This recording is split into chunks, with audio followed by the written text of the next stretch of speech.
So last night, President Trump released his fake news awards. It's like the Oscars without the molesters. Paul Krugman won big for saying the stock market would collapse instantly under Trump. The stock market gained 40% since then. But that's not the real point. Trump not only held Krugman accountable for his idiocy, he turned the reveal into a much anticipated event, which is great. Krugman is treated among his peers like some moronic oracle immune to reality. Trump proves otherwise. There were other winners, but you probably already know them, since, get this, the press had to cover it. It's genius. Trump got the media to cover their own screw-ups. And it's a good thing. The media gets stories wrong, not because they lie, but by rushing to judgment. They adjust facts in order to fit their biases. If the square peg doesn't fit the round hole, simply shave off the edges. Take Trump's so-called attack on the press and the flaky fallout. They say he called the press the enemy of the people. But if you look around, he was actually saying fake news. By conflating fake news with the whole press, that criticizing their errors was criticizing all of them. It's actually the media smearing the media. They do this with everything, including even terror. If you criticize radical Islam, the media calls you Islamophobic, for they claim that you're actually knocking the whole religion. Likewise, point out the mistakes the press makes, and you're knocking a whole religion too. It's a shame. We could all use healthy criticism. The media should be thanking Trump for it. He's making them great again, whether they like it or not. You know what, Kimberly? The thing I liked about this, he rolled this out. Clive. What? Oh, sorry, Clive. Clive, yes, Clive. I like you said Clive Owen and Kimberly Guilfoyle. He did two things that I thought were brilliant. He rolled it out after the physical. So after they went nuts, the press went nuts about the physical, he gave them their physical, and he made people wait for it. So it was like at nighttime, and finally when he tweeted it, everybody goes crazy and it's trending. It was a perfect showman kind of thing. Yes, I think it felt more like a colonoscopy to him. And CNN, the big winner, ladies and gentlemen, yes, with the Tacoma 4 Awards. But this is President Trump owning it, saying, okay, this is what I've been saying about the press, and now I'm going to, like, mock them and have fun. It's totally consistent with his personality, the way that he does things. People enjoyed it, and let's be honest, look what he did. He, like, crashed a website. Yeah. Very similar to what happened with Obamacare website. Boom, it's down. So it shows Except Trump didn't pay $4 billion for the website. Yes, indeed, it did. One tweet and went out. So people are looking forward to this. You can take it in, good humor, feeling good about Fox News right now because we fared well. But, this is part of his personality. That is true. It's amazing how Fox News didn't end up on that list. Aren't we great? Yes. If anybody was going to get an award, I wonder who it would have been. Dana. Juan, in the green room, you said, in the green room, I thought it was really nice of you to say, I'm really glad we have this list to see where the press goes wrong. Yes. Good for Trump. Oh, yeah, I'm sure I said that. More fake news. Oh, my God. I was like, yeah. Was that a ventriloquist? I'm sure it wasn't Juan Williams. But they were legitimate errors. If you read the list, they were legit. But it's like, what does this add up to? What does it mean? Jimmy Kimmel, I think he said, is the Stupid People's Choice Awards, right? Oh, but that's insulting. No, because I think the late-night comedians are on this because they wanted in on it. They wanted to win, right? Stephen Colbert took out that ad, the billboard in Times Square, and for your consideration, Mr. President. Yeah. So, but I think if you look at this from my perspective, gosh, the press looks so good. They corrected all these mistakes. There were retractions. People got fired. Why did they do that? Well, because they're wrong. And no, when they didn't want to be proven wrong by Trump. It's the prove wrong Trump theory. Talk about you trying to prove that you're right. You're so wrong here. If a journalist makes a mistake and owns up to it, that's bad? They only did it because they were tired of hearing Trump. Well, no, because it was such a like shame waterfall. It is a shame waterfall. I'll tell you what's a shame waterfall. What's a shame waterfall? How about 2,000 lies in 1 year? Is that a shame waterfall? You ought to know. I know, because I hear all his lies, and sometimes you guys repeat them. There we go. By the way, Dana, I once tried the shame waterfall in Vegas. And I'm telling you, how'd that go? It took me hours to get it out of my clothes. That wasn't water. Oh, my God. You even ruined my little Which hotel is that? Which hotel? I can't name names. Shouldn't the media take this to heart? Like, isn't Trump helping them? Well, judging by their paid subscriptions, yes. Yeah. I mean, everybody's doing better. And I think Chris Wallace, who gave a really good speech, I can't remember what the venue was, but it was about the media and covering the president. And it was one of those things where it looked like he was really sympathetic with the press corps, and then he turned it and said, on the other hand, don't get so passionate and involved. I was going to say that there was an example here. Yes, okay, this one. Zeke Miller of Time Magazine, he genuinely felt horrible about getting it wrong, that the reporting that President Trump had the bust of Martin Luther King Jr. removed from the Oval Office. He paid a big price for it. He felt shame for it. He apologized. He corrected it. And I thought it was kind of a bummer that he got listed on here because he was genuinely sorry. Yeah, he got the busts wrong. Jesse. You've never done that. No, I know. Would you like to comment on Jim Acosta's response, or would you like to just comment overall right now? I'll do both. What Okay. was Jim Acosta? Jim Acosta has responded to this fake news awards. Having been called fake news myself, that the President of the United States is the king of fake news. I don't want people to think that I'm saying that because, I've got an axe to grind or I'm here to criticize or be political or have an agenda or whatever you were saying earlier. It's just a fact. It's unfortunate that the president has sunk to that level where he has to go around issuing these kinds of awards. It's just not like what you would think would happen in this country. That's my favorite part. It wouldn't happen. Yeah. I have one thing to say to Acosta. Out. Remember, you got booted from the White House the other day for asking a question. And you know what? He did. He walked away in shame. So it's funny to hear CNN talk about what a fact is, considering what they got 4 awards. Not fake news, very fake news. That's how they have the moniker. Juan, I was disappointed. I thought you were going to get one. I thought you got robbed, actually. I nominated you for a few. Maybe next year. Recount. You've got the big man's ear, so I'm really disappointed because I had an inside voice working for me. I know. And I still can't It win. was between you and Sanjay Gupta. It was a toss-up, and neither of you guys got it. I'm telling you that where's the minority presence on this list? Well, he's racist. That's why. It's about race. You know what it is. You want to be on there? Oh my God. You know what? He doesn't know, but I'm Norwegian. I could have been me. I thought you were Panamanian. No. And, build a wall, Kimberly. Build a wall. We need a wall. What is going on here? By the way, let me get this straight. Yes. You think it's great when the President of the United States is kicking reporters out of the White House? After he answered the question, and you say, go. Let me just say this. I don't think Obama ever fielded a question in one of those moments. They wrapped him up and threw him right out. I know seriousness is something you're allergic to, but it's terrible. I know, but it's terrible that the President of the United States is behaving like an autocrat and saying, oh, reporters are scurrilous and scandalous and wrong. What do you think? The president? Autocrat. Our president should be behaving this way. It's fine for him because he said have a leave give and go because with that the wasn't press. a time for questions. He just gave like a 45-minute briefing to these reporters when he was walking on the South Lawn a couple weeks ago. What more do you want, Juan? I tell you what, maybe a helicopter so we don't even hear any more of his lies. Trump treats the media like flies buzzing around his ears. That's what I also think that he utilizes his access to the media very well, given that, as you started out saying, that everybody covered the fake news awards. And I think maybe going into the second year of the presidency, everyone can just have a sense of humor. Yeah. Right? Not overreact necessarily, but you got to cover the stuff that he's tweeting and things like that, but just not overreact. Yeah. Did any of you see what New York Times did today? They published letters from Donald Trump supporters.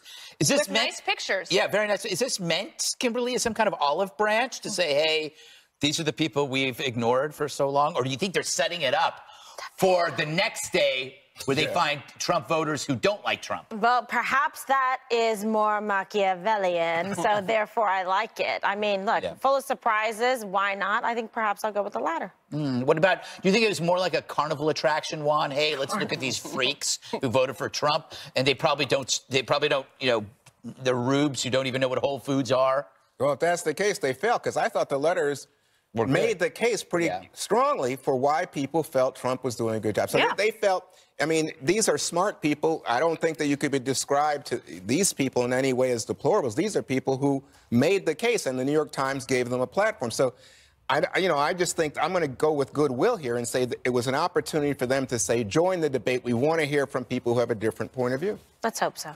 Jesse? Yeah, I respect that the Times did that. And I think the two takeaways from the letters that I saw were that the Trump supporters were willing to kind of cast aside the chaos and the brash style if the policies were good. And also, the press hating Trump actually makes the Trump voters like Trump more. Mm-hmm.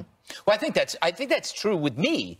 I mean, it had a definite effect on me, Dana. When I saw the antipathy just get so much, I go like, okay, this can't be right. It can't be real. You can dislike somebody, but to paint him as Hitler, then is insane. Then you realize something's wrong. Like the overreaction. But I think the New York Times did it with all sincerity, because I do believe that they genuinely want to understand. Like, why won't people... Like anthropologists. Yeah, they really want to understand. Like, why would like you hear that? Like, I was on the Upper East Side last night, and you heard Must be from nice. people that they don't understand. And one of the things that this does is that it talks about the voters, not him. And that, I think all of those letters were very, very good. If you haven't read them yet, go on the website and check them out, because it will give you, if you don't like the president, you can read those through and go, okay, I understand why they do. Yeah. You know, the one thing to consider in this is, don't forget that this same week,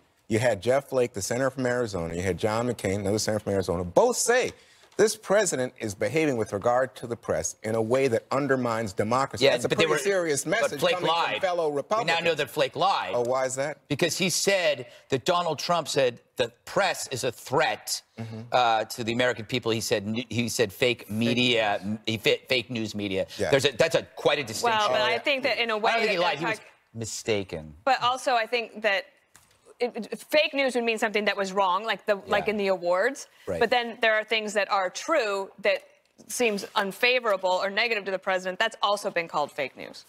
Well, you know, we'll have to leave it there. I'm Clive Owen. Ahead, no wall, no deal, says the president. So will the government shut down Saturday morning? That's next.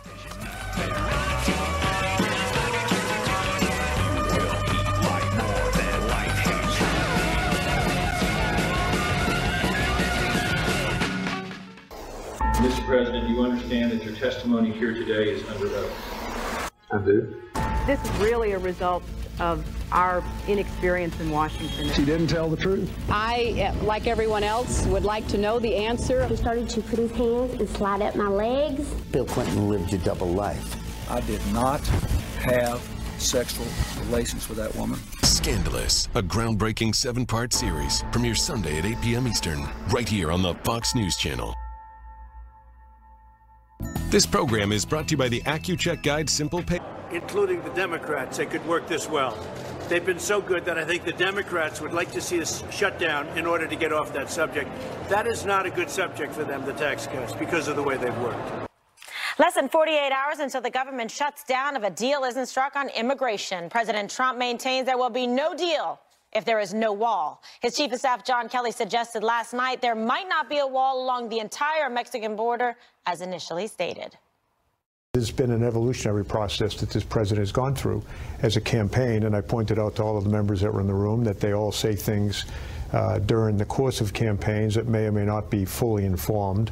Once we briefed him when I was at DHS and told him that the real experts on defending the southwest border, the Customs and Border Protection men and women, came in, did a survey of the border. There are places where hydrographically, geographically, a wall would not be realistic. So he has evolved in the way he's looked at things.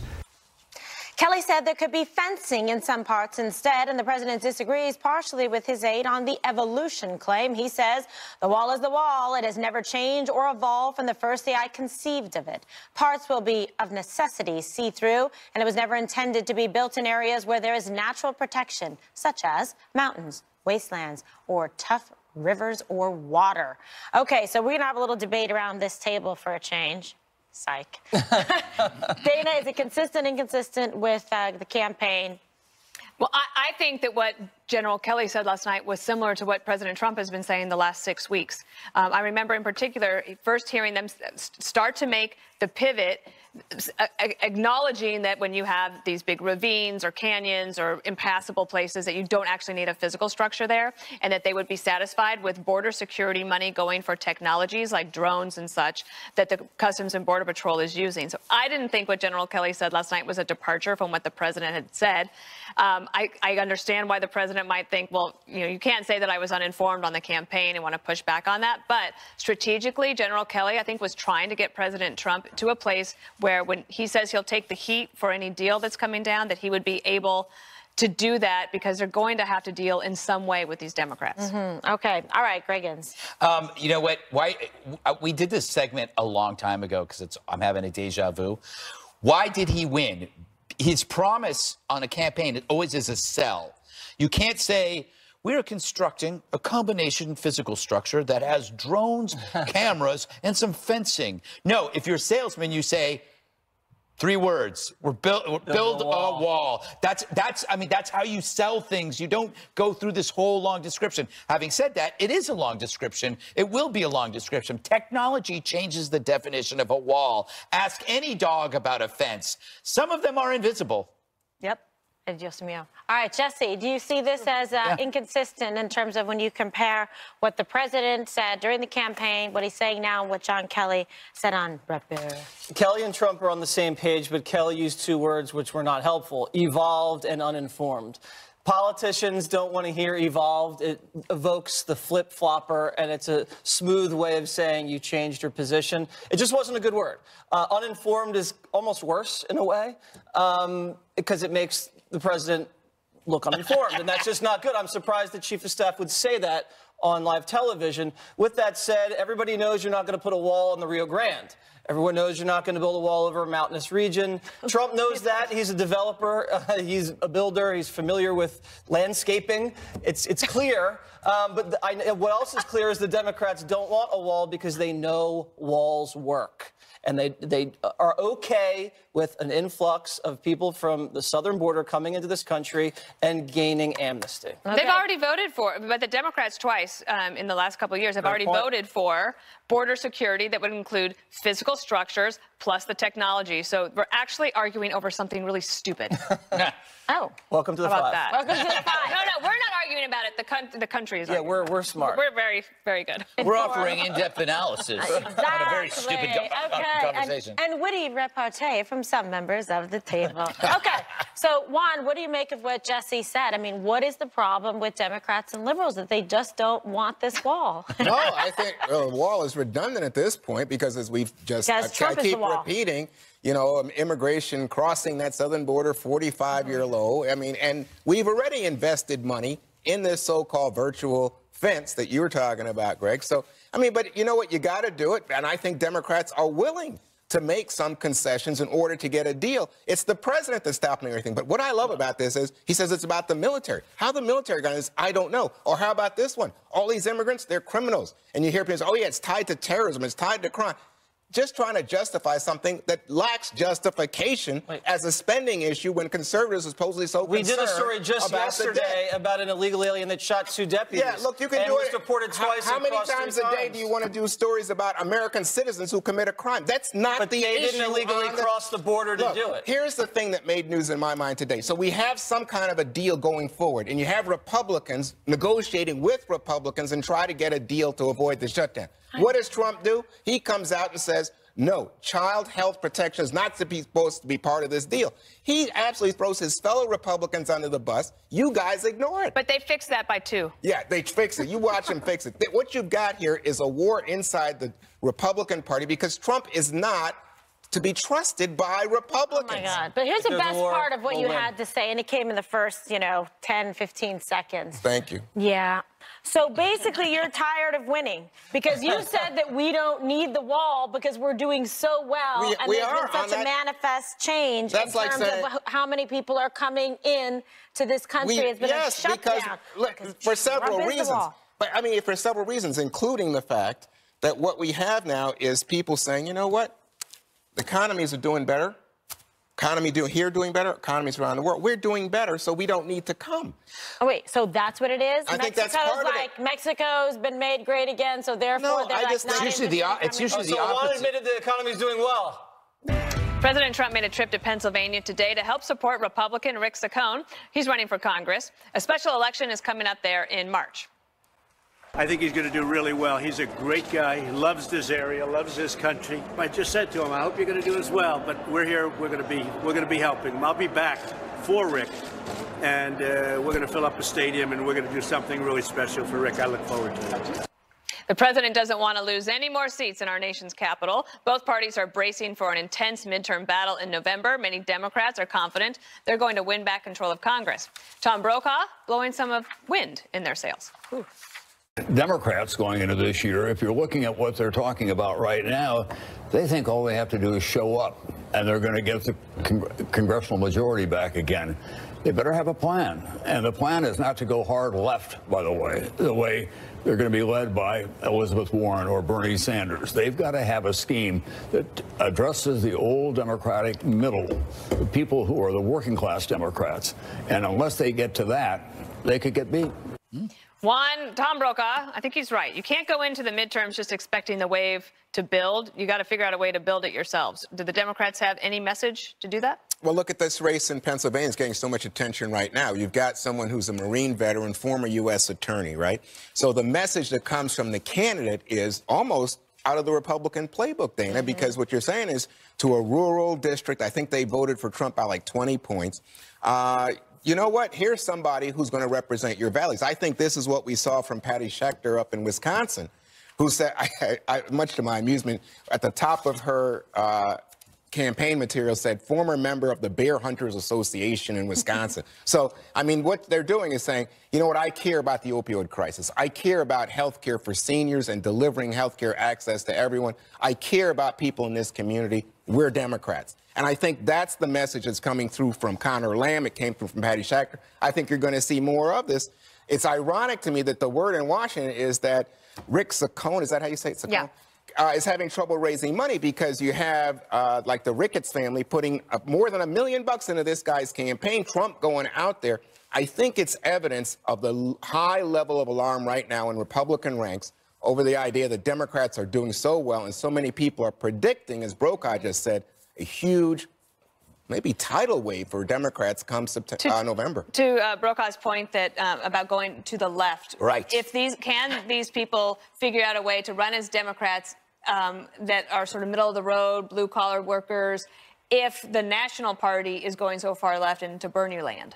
Well, you know what it is? I think what Brokaw was saying was to resist the move towards socialism in one respect, but it's also about identity politics. I think what he's saying is you can't be a divisive party anymore. It didn't work. You can't just be stressing gender or skin color. You got to look at the Democrats as human beings, not male, female, black, white, gay, straight. You should be looking at them as Americans because that's what worked for Trump, and that's something that they should really learn for. And I do think the Republicans should be taking this seriously because they're seeing a lot of people retire. That doesn't help, so you're already starting in a hole. But this prediction of big wins could be wildly off because people who vote for Trump or vote for Republicans often don't tell you that they are. And we've learned that lesson. Well, that's actually repeated several times in the New York Times letters. Yeah. They're outing themselves like, there, I said it, I'm a Trump voter, and I'll get... I'll tell you one thing, though, Jesse, there's going to be a lot of money spent. The Republicans, I think, have like $85 million raised so far just for those races. And they're going to need it because I think they're down a lot.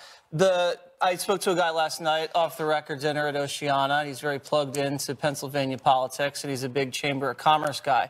And the people running in Pennsylvania, two types of candidates. There's the Trump candidate, and then there's your traditional conservative Republican candidate. And all the Chamber of Commerce money is going to the traditional Republican candidate because they're worried about the Trump lights.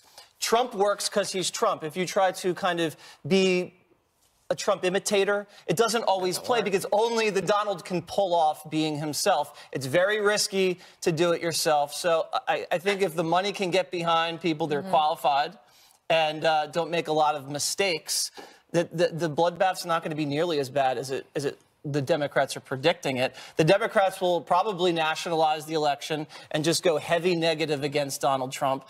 Don't really run on policy because the policies have been popular. The tax cuts are really going to start humming, and just make it about his style and about him. His character. Yeah, that's right. Every midterm is a referendum on the party in power. So the Republicans have their work cut out for them. But he also gave a bit of news today. President Trump saying he's going to return to Sacone's district. He's going to do a rally, and I imagine that will probably help a lot. Yeah, absolutely. Look, he's going to get after it, and he's going to work hard because, you know, this is part of his legacy, too, and his ability to campaign and maintain influence and be able to get legislation passed that he promised the electorate, the working men and women across this country. But look, I don't think in any way, shape, or form the Republicans aren't going to work very hard to try to win. They know that they're up against it, like you said, because it's usually a referendum. So the Democrats are the ones that should worry because they should not take any of this for granted. Yeah. You know, that's a district that lost its Congress. The reason they're having a special election is because Tim Murphy had that whole issue with the mistress and the abortion stuff, right? Yep. And so now that was the one. Yeah. So now you have, here are as a rural Republican conservative district, and they're looking and they're thinking, well, gee, I wonder what's going on. Of course, Donald's in the news with his porn star. I wonder if that affects things. At some point, does the evangelical community in this country say, oh, my God, look what we are supporting. This is unbelievable. I predict that they won't. Yeah, in other words, that they'll buy into this, oh, we'll just close our eyes and we won't be so evangelical. We'll just take whatever we can get. Come on, I just think that's, I don't understand. Well, we can do that another day. All right, is there a mansplaining double standard in Congress? We'll explain that one when the 5 returns. 70 degrees and sunny. On the Hill Tuesday while questioning Homeland Security Secretary Kristen Nielsen on language used at that immigration meeting last week. The senator didn't like her answers and berated her in an ongoing rant. The head of the RNC accuses him of mansplaining to the female cabinet member. I just think it would have been covered differently if it were a Republican senator yelling or lecturing a woman coming before the Senate, not giving her a chance to explain herself, grandstanding. I know he's auditioning for 2020. I understand that. But he was disrespectful, and he did mansplain to her. And she's an intelligent woman. She's the Secretary of Homeland Security, and she deserved an opportunity to answer. Here is Booker's response. They attack senators almost every single day, but it's a little insulting to say that I should be treating cabinet secretaries one way or another depending upon their gender. And so these are political operatives. I wish they would come out and deal with real issues of inequality when it comes to women, like equal pay for equal work. But this is politics. I'm standing here as a United States Senator in my official capacity, challenging a cabinet secretary who's lying before the Senate on an issue that affects my state as well as this nation. If I remember correctly, didn't Democrats accuse Republicans of doing the same exact thing to Hillary Clinton? All right, so is this just Democrats kind of getting a taste of their own identity politics? Absolutely. They've lived and died on sexism, racism accusations, which are based on mind reading. They look at you and they just know that you're a racist or a sexist. That's exactly what is happening to Cory Booker. He obviously hates women. It's clear that he hates women. Like, I don't know what's in his head. I don't know the first thing about it, but I'm assuming that he hates women because that's what they would do to one of us. But Cory's sin wasn't this, obviously. It was that he made his craving for his attention and power obvious when you watch that. It's so artificial that it became comical. What he thought would elevate him to national prominence actually lowered him to the stature of a cartoon at a campus sit-in. He reminded me of a Beavis and Butthead character whose name I cannot mention. Okay. Juan, Rona makes the point that if this had been Hillary or Kathleen Sebelius and a Republican had been waving his arms and yelling, come on, they would have had to issue an apology. What? Come on, Juan. The media would have gotten behind First of all, let me just say, I think you are so off on this because the real story here is that this poor woman had to sacrifice her integrity in order to cover for Donald Trump and say, oh, no, he never said this. That could have been a story. And that's what's going on here. And you're saying, oh, because Cory Booker overdid it, and I think he was quite theatrical, but he's a politician, and he does have a reason to be upset the president going around calling. Look at that picture. Yeah, so that's going to live forever. So that is a politician making a show of his indignation over the fact that there's racism and bigotry being spouted in the Oval Office. That's fine with me. I agree with half your point, Kimberly. I think politicians should be able to yell at whoever they want. Women, men, whoever, That's the only point you agree with. That's the point I agree with. Okay, so I just think, I mean, first of all, it's like beyond Howard Dean frightening, the whole thing. So that just took like a total dip in his stocks. Sorry about that. So that threw it off. And then, by the way, totally two separate issues. The fact of the matter is, it doesn't matter if she was trying to explain this or that. The way he behaved was totally over the top and not appropriate, and I don't think he was very respectful to her, and I think he was just like not even behaving like a gentleman. And you know, you can have some righteous indignation and have a different viewpoint, but you don't need to do that. It was so flamboyant. It's a double standard, because Jesse's right. Correct, Jesse. That if this was the other shoe on the other foot or on the other party, totally different. They'd be outraged, or the other heel, brimming over the top, or the other heel, and say, "Wow, this is so inappropriate." And to talk to a woman like this. Did you happen to notice how they treated Eric Holder in Fast and Furious, or how they treated people during Benghazi? Or how about the IRS commissioner in the middle of the IRS? Yeah, you guys got away with everything. That's what I remember. I remember we landed no punches. Yeah, really. Oh, yeah, gee, Republicans screaming and venting. It's like Wesson. I think if the goal is to make Cory Booker look bad, that the better thing to do is to not say anything at all. And I think I would have said, as a cabinet secretary, happy to be there and answer the senator's questions. I look forward to working with him in the future. Done. And you don't have to have somebody to go in and try to defend you that way, because it just undercuts your argument.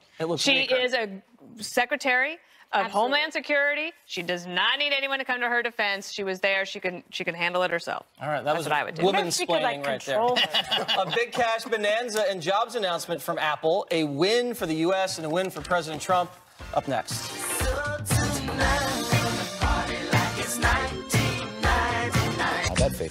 President Trump had faith that the tax reform would boost the economy in all kinds of ways. Apple, now the latest big company to take advantage of the bill he signed into law last month. It's building another corporate campus, hiring 20,000 more workers as part of a $350 billion commitment to the U.S. economy. CEO Tim Cook is giving the president credit. This is funny. There are large parts of this that are a result of the tax reform, and there's large parts of this that we would have done in any situation. So it sounds like President Trump's tax bill has been a huge windfall for Apple. There are two parts of tax bill, right? There's a corporate piece and an individual piece. I do believe the corporate tax side will result in job creation and a faster growing economy. Mr. Trump, of course, very pleased. Did you see what happened yesterday? Apple, and now it was just announced that they're giving each employee a lot of money. So our tax cuts and our tax reform has turned out to be far greater than anybody ever anticipated. So, Dana, Apple is going to save $43 billion in taxes. They're going to pay a 15.5% rate instead of the 21% rate that to bring that money back. Yeah. Well, like 3 cheers for America and the workers and all of us who use Apple products. And I think the one thing that's amazing is that, you know, President Obama wanted to cut the corporate tax rate to 27. The House Republicans came back and they're like, we would like to do 25. They couldn't come to a deal because there was a problem that President Obama had on the personal rates. He wanted to raise rates on the rich.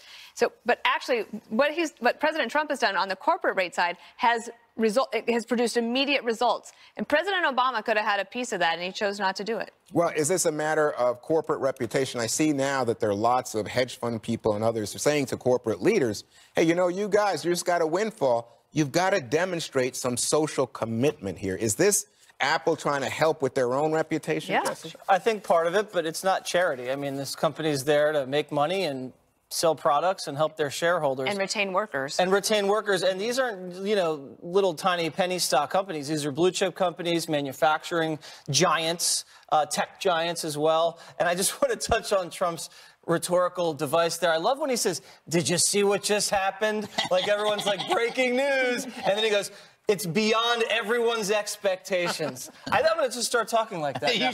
Did you see what just happened? Jesse was on the 5.